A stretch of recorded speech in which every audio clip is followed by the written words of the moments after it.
Capítulo 3º. Da proteção judicial dos interesses difusos, coletivos individuais indisponíveis ou homogêneos.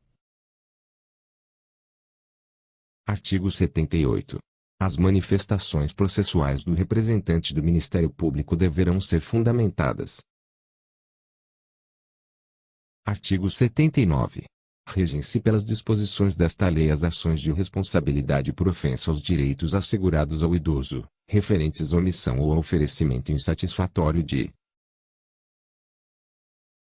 Inciso 1º. Acesso às ações e serviços de saúde. Inciso 2º. Atendimento especializado ao idoso portador de deficiência ou com a limitação incapacitante. Inciso 3º. Atendimento especializado ao idoso portador de doença infecto-contagiosa. Inciso 4º. Serviço de assistência social visando ao amparo do idoso. Parágrafo único. As hipóteses previstas neste artigo não excluem da proteção judicial outros interesses difusos, coletivos, individuais indisponíveis ou homogêneos, próprios do idoso, protegidos em lei. Artigo 80. As ações previstas neste capítulo serão propostas no foro do domicílio do idoso, cujo juízo terá competência absoluta para processar a causa, ressalvadas as competências da Justiça Federal e a competência originária dos tribunais superiores. Artigo 81. Para as ações cíveis fundadas em interesses difusos, coletivos, individuais indisponíveis ou homogêneos, consideram-se legitimados, concorrentemente. Inciso 1º. O Ministério Público. Inciso 2º. A União, os Estados, o Distrito Federal e os municípios. Inciso 3º. A Ordem dos Advogados do Brasil. Inciso 4º. As associações legalmente constituídas há pelo menos um ano e que incluam entre os fins institucionais a defesa dos interesses e direitos da pessoa idosa, dispensada a autorização da Assembleia, se houver prévia autorização estatutária. Parágrafo 1º. Admitir-se-á, litisconsórcio facultativo entre os Ministérios Públicos da União e dos Estados na defesa dos interesses e direitos de que cuida esta lei. Parágrafo 2º. Em caso de desistência ou abandono da ação por associação legitimada, o Ministério Público ou outro legitimado deverá assumir a titularidade ativa. Artigo 82. Para a defesa dos interesses e direitos protegidos por esta lei, são admissíveis todas as espécies de ação pertinentes. Parágrafo único.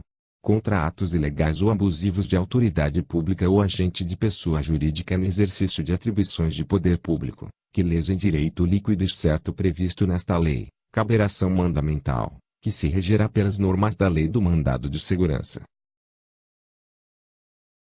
Artigo 83. Na ação que tenha por objeto o cumprimento de obrigação de fazer ou não fazer, o juiz concederá tutela específica da obrigação ou determinará providências que assegurem o resultado prático equivalente ao adimplemento. Parágrafo 1º. Sendo relevante o fundamento da demanda e havendo justificado receio de ineficácia do provimento final, é lícito ao juiz conceder a tutela liminarmente ou após justificação prévia, na forma do artigo 273 do Código de Processo Civil. Parágrafo 2º. O juiz poderá, na hipótese do parágrafo 1º ou na sentença, impor multa diária ao réu, independentemente do pedido do autor, se for suficiente ou compatível com a obrigação, fixando prazo razoável para o cumprimento do preceito. Parágrafo 3º. A multa só será exigível do réu após o trânsito em julgado da sentença favorável ao autor, mas será devida desde o dia em que se houver configurado. Artigo 84. Os valores das multas previstas nesta lei reverterão ao Fundo do Idoso, onde houver, ou na falta deste, ao Fundo Municipal de Assistência Social, ficando vinculados ao atendimento ao idoso. Parágrafo único. As multas não recolhidas até 30 dias após o trânsito em julgado da decisão serão exigidas por meio de execução promovida pelo Ministério Público, nos mesmos autos, facultada igual iniciativa aos demais legitimados em caso de inércia daquele. Artigo 85. O juiz poderá conferir efeito suspensivo aos recursos, para evitar dano irreparável à parte. Artigo 86.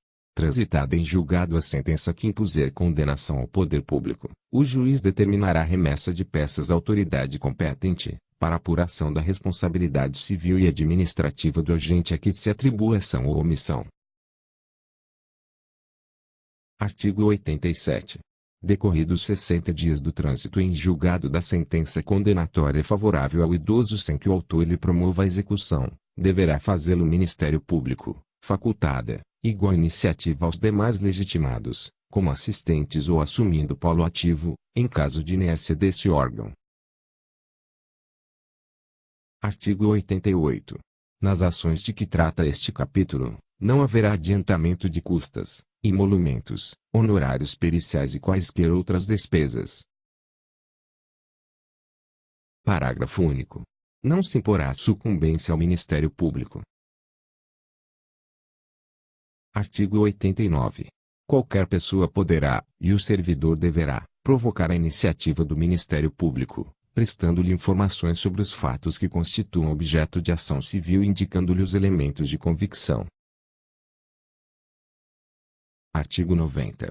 Os agentes públicos em geral, os juízes e tribunais, no exercício de suas funções, quando tiverem conhecimento de fatos que possam configurar crime de ação pública contra idoso ou ensejar a propositura de ação para sua defesa, devem encaminhar as peças pertinentes ao Ministério Público, para as providências cabíveis. Artigo 91. Para instruir a petição inicial, o interessado poderá requerer às autoridades competentes as certidões e informações que julgar necessárias, que serão fornecidas no prazo de 10 dias. Artigo 92. O Ministério Público poderá instaurar sob sua presidência, inquérito civil, ou requisitar, de qualquer pessoa, organismo público ou particular, certidões, informações, exames ou perícias, no prazo que assinalar, o qual não poderá ser inferior a 10 dias. Parágrafo 1º.